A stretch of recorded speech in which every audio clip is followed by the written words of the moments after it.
you learn a lot about power in the city. You learn about the quest for power, the struggle for power. You have candidates who want to control their appearance to the voters. The whole thing stayed with me. I always was interested in government, and I still am. Everything that we do relates to government. I mean, we're not trying to work in the private sector. We're working with government and with solutions to problems through government. Politics in Philadelphia is a great and wonderful thing, believe me.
The League was founded in 1920. It was a spin-off from the National American Women's Suffrage Association, which was the large, major, mainstream suffrage organization of women that in some ways had its origins back to the American Civil War, to Elizabeth Cady Stanton and Susan B. Anthony and all those great early advocates of women's suffrage. The League had 2 million members at its height in the campaign for the suffrage passage of the 19th Amendment, which is the Women's Suffrage Amendment. Well, I became involved in really growing up because I had heard a lot about the English women who were suffragettes, and I realized that women weren't given an equal opportunity to work except men. And then during the First World War, at the end of it, women had taken a great many jobs, and I realized how capable they were. The family I come from has a long line of activists. My mother, as a teenager, was paid 50 cents by one of her favorite teachers in high school. She was asked if she was available on Saturday. Pay 50 cents. Oh, that was a lot of money. What do I have to do? Well, just turn up at this office and we're going to have a parade. And there she was with a suffragette sign over her front and back, asking people what it was all about. And became an active suffragette. That was 1915.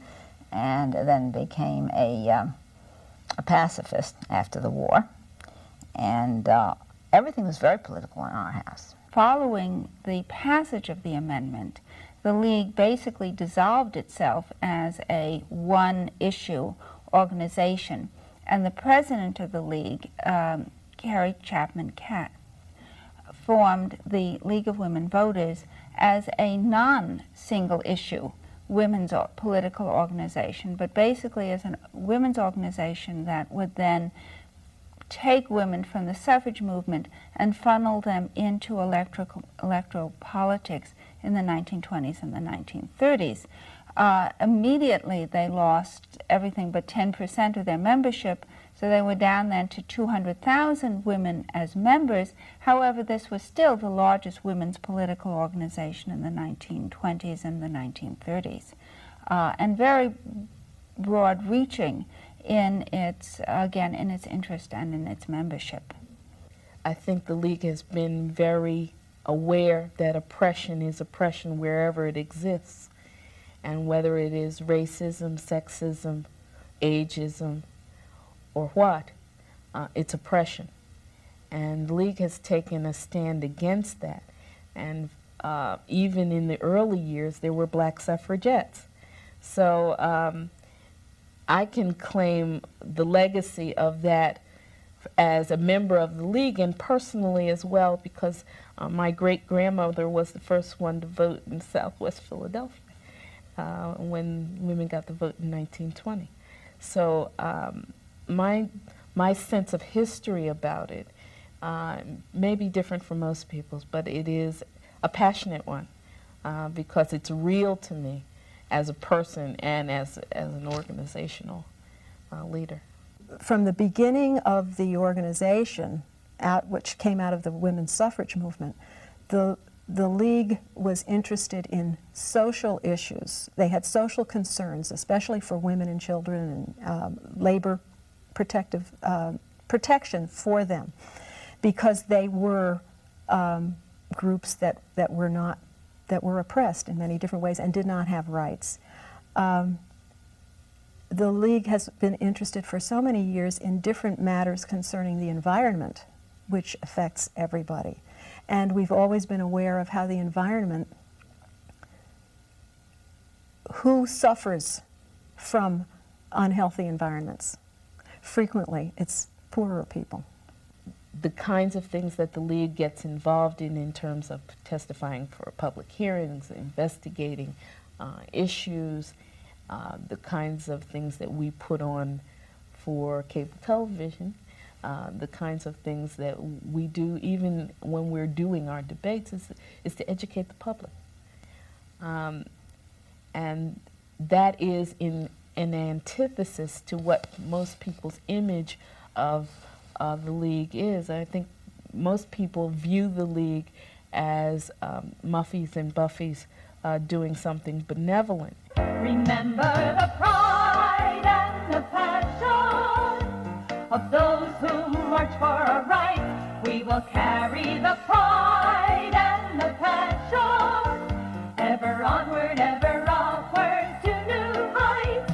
We practice the art of gentle persuasion.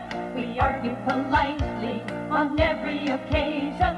With great resolution, we carry our mission of social well-being to each politician. Remember the pride and the passion of those who march for our rights. We will carry the pride and the passion, ever onward, ever upward to new heights. We see as our duty the need to promote increased registration. I had a child who was a year old, and at that time, women basically were not in the workplace. Of course, there were some, but most of us were at home with our children. But those of us who had an interest in government or in many other things wanted an outlet. The 50s are a very dormant time for women. The whole emphasis was on just being a good wife and mother. Not just, that's very important, but nothing else. And so any stimulus was good, and especially this was such a good one. I joined when I was a young married woman. I had 2 children and was pregnant with a third. I lived in Detroit at that time. And I decided every time we had moved, which was about every couple of years for a while as the children were small, you can kind of start over again in a new town. And so I had decided the next time I moved, I was going to do something, and so I joined the League in Detroit. And that was the beginning of my association with the organization. And I was not employed at that time, as many women at that time in the 60s. When I had children, I stayed home and took care of them. And I think in the past, that's what a lot of the women who were League members did. They're talking about women who are interested in the world, interested in government, reasonably intelligent, and with energy and time to do the kinds of things, the kind of volunteer things that we don't have as much of today. I guess I'm probably one of the few League presidents that doesn't have a college degree, you know. A lot of us, you know, have come from, you know, what some folk would call poor or lower income backgrounds. I came from a single parent household, but that does not preclude you from taking on leadership position or being able to have leadership skills or developing leadership skills. I would like to address you. You are a spokesperson for the League. Why has the Consumer Party systematically been denied access to this debate? Excuse me, sir. My name is Vanessa Abernathy, and I'm president of the League of Women Voters in Philadelphia. I want to apologize to the Consumer Party. Quite frankly, it was an oversight. As you know, we are an interracial and intergenerational organization. A lot of the women that you see here working with the League of Women Voters are 30-something. Quite frankly, most of us were born during the early 50s. This is the first time we, as those who are involved in the 30-something generation, have had an opportunity to work in leadership positions. Of course, as young leaders, we will make mistakes. It requires the commitment of the family to support the mother or the woman in the family in her volunteer activities. My mother was a volunteer. You know, there were many a nights when I had to cook dinner for the family. But in the same respect, there were many nights when we had those community meetings right there in my house. You know, I've sat at the foot of many black women in leadership positions, and those were my mentors. What I think is fascinating about the League is because it did not define itself as radical, and because it placed so much emphasis on good government and on citizenship training, it became attractive to women who had never been attracted by the suffrage movement itself or by more radical social welfare reform movements in the pre-World War I period, the settlement house movements of Jane Addams and those people. There were a lot of women who were just turned off by those, but who were attracted by the League. And I think a classic example of such a person is Eleanor Roosevelt, who joined the League when it was founded in 1920. She had no interest in the suffrage movement, although her husband had endorsed the suffrage movement. Eleanor had indicated no interest and had gone off having babies. When we look at the League, and I think historians today tend to look at the League as a relatively conservative organization, we also have to see that it attracted women who had never been attracted before, and it drew them in and led them to, in fact, espouse social programs which by the 1930s looked very radical indeed. I think in my beginning of my presidency at the League, a friend of mine, Sally Witteroff, was working with the preschool program, and she said, Krana, we got a crisis with Get Set. Now, Philadelphia calls this program Get Set. The federal program is called Head Start. Philadelphia always has to have its own names for everything. And they were running out of money. They were going to close down these centers. Now, we always had a long-standing, first of all, local position on education, that there should be a good education system for everybody. I think now, more and more, it's beginning to be a fact that you can't depend on the fare box for mass transit. It has to be a citizen. It has to be that the need of the citizens is fulfilled by by government. Women should not necessarily be asked about just women issues. We have opinions about the taxes. We have opinions about world affairs. You know, we have opinions about military spending. The League has a pro-choice position and has had for a number of years. It is our view that government should not be interfering in the life of a private citizen in terms of expecting government to take on the responsibility of making choices for people that people ought to make themselves. Carrie Chapman Catt made a very interesting comment at the time that the League was, I mean, I'm sure she made many, but there was one that was particularly interesting. She said that study without action is an exercise in frustration. And so that's always been what the League has been all about.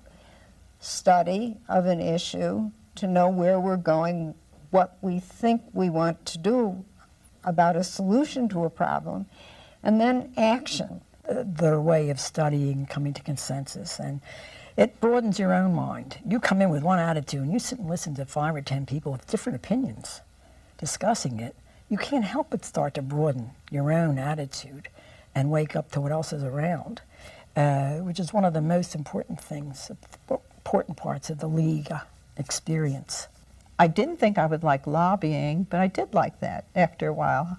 I liked going to Harrisburg or calling people on the phone and discussing these bills. It's not a special interest group. It's a group, an organization that has concerns for its town, its city, its people, its country, and its place in the world. It's not an organization that works for itself, for its members' special interests. It works for other people, and the goal is to empower other people as voters and as people who can make their government work better. The city planning and city management orientations that we associate with the progressive movement, urban parks, children's playground movements, these were all very major efforts starting in the 1870s and the 1880s in this country. I see Bacon as sort of, in some ways, almost the last movement of that.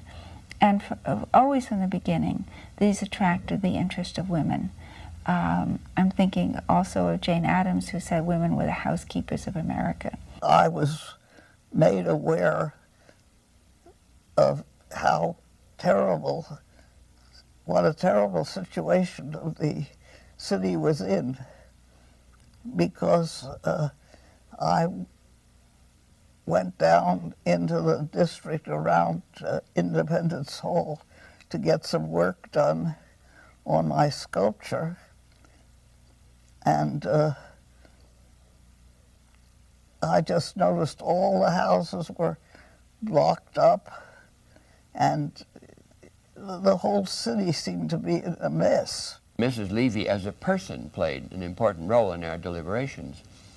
And in the early 40s, we had worked and worked and worked to get some interest in the rather decadent, rather corrupt city council under Mayor Bernard Samuel in our proposal to establish in Philadelphia an active planning program. And we were constantly met by frustration.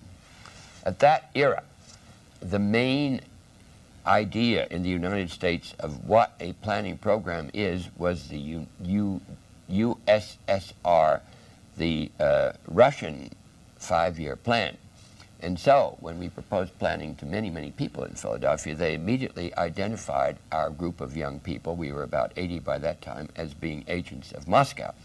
And that didn't help our cause in the very backward and even corrupt city council of Philadelphia. Nonetheless, we kept working and working, and finally we got to the point where we were very frustrated and discouraged, and it seemed as though we had come to a dead end. And so we really decided to give up. But Mrs. Lionel Levy was present in our deliberations, and she said, "Oh, I'll give a dinner party." I suddenly thought, well, I'll give a dinner party and have some of the men who are important in the city there. And people laughed at me and said, that won't do. And I said, yes, it will. And I gave a dinner party with Ed Bacon in there, and Morris Leeds and Walter Saul and Walter Phillips. And they all were very much interested in this young man.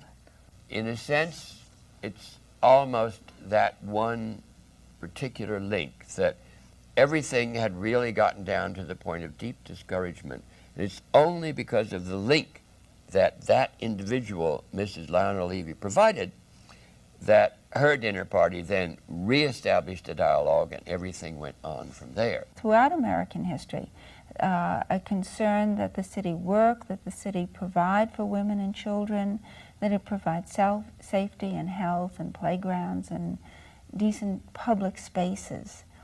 And I think that's all this, in some ways, I think women have, ironically perhaps, given our reputation as being the domestic sphere, in the domestic sphere, that women have been the most concerned for the humaneness of public space, especially urban public space.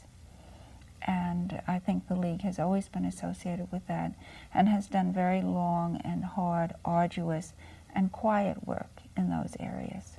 I'm Harry Reasoner in New York. In less than a minute, if things remain on schedule, in Philadelphia's Walnut Street Theater, the second series of face-to-face presidential debates in U.S. history will begin.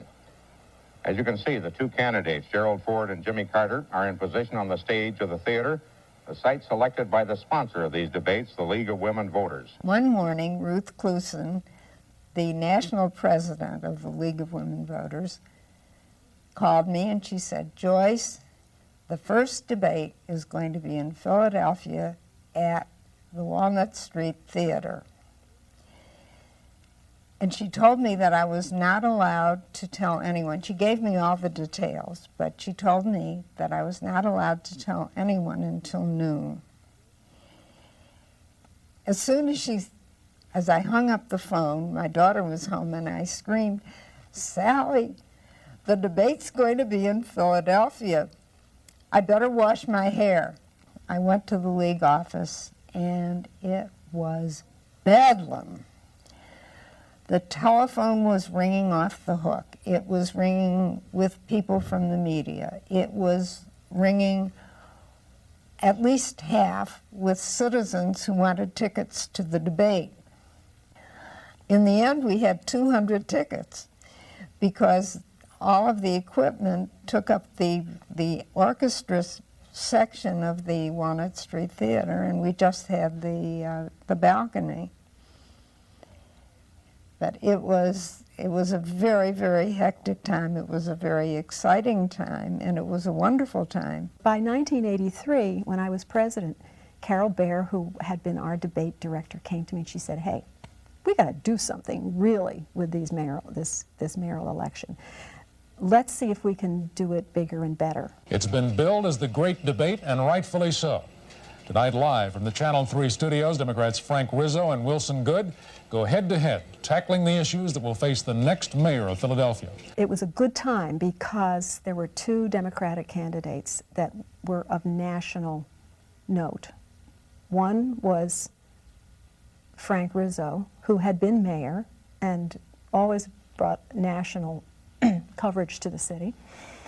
People knew his name all over, and he was running again. And the other was Wilson Goode, who was not the first black person to run for mayor, but I would say really the first one that people knew had a really good chance of getting elected. So this was really significant. The questions will be read by Joyce Mims, Leaguer Voter Service Director, and Ann Schoonmaker, whom you've already heard from, League President. And the first question goes from Ann to Mr. Good. Mr. Good, many people believe that affirmative action plans discriminate against white people. There was tremendous interest in it, just tremendous interest. I mean, black voters were really energized by Wilson Good's candidacy. And Frank Rizzo always energized black voters too.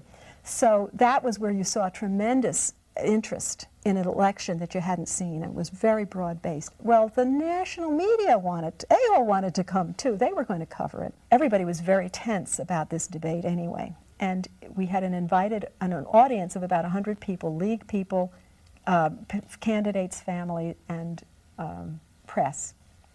And we had league people at the door of the studio making sure that nobody got in who wasn't supposed to get in. But when the debate started, the league people went inside and the guard was left at the gate. And a couple people got in with false press passes. And so we were in the middle, I was on the set, we were asking questions, and in first walked this woman in a drab raincoat.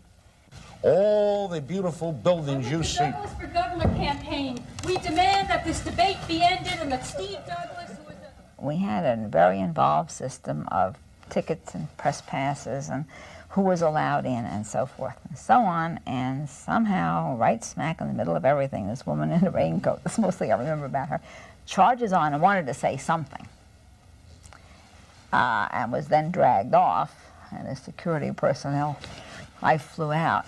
And I just never realized, I thought security was really just seeing that everybody who got in had a ticket and accounted for everyone and no more people than seats and things like that. It never occurred to me that it was anything like, I don't know if she really meant to endanger any of the candidates, but it certainly looked like it. Carol Bear went and hustled her off, and about 5 minutes later, out walks another one, a guy in a raincoat.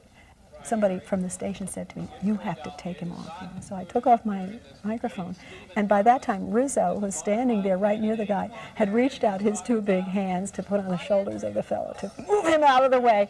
And I said, "It's all right, I'll do it," And so we hustled him off. Well, the funny thing was that interruption that was really didn't mean anything. That was what was on the Today Show. That was what was on the national news. Well, as I was saying before we were so rudely interrupted. I think what I would like to see is, as I say, more people voting intelligently. We in the League would like to have people have an ongoing interest in electing people at all levels. Because your legislator and your congressman and your member of city council are important to your well-being, if you think about it. And I think that's my hope, that someday people will feel that way about it, that every election is important.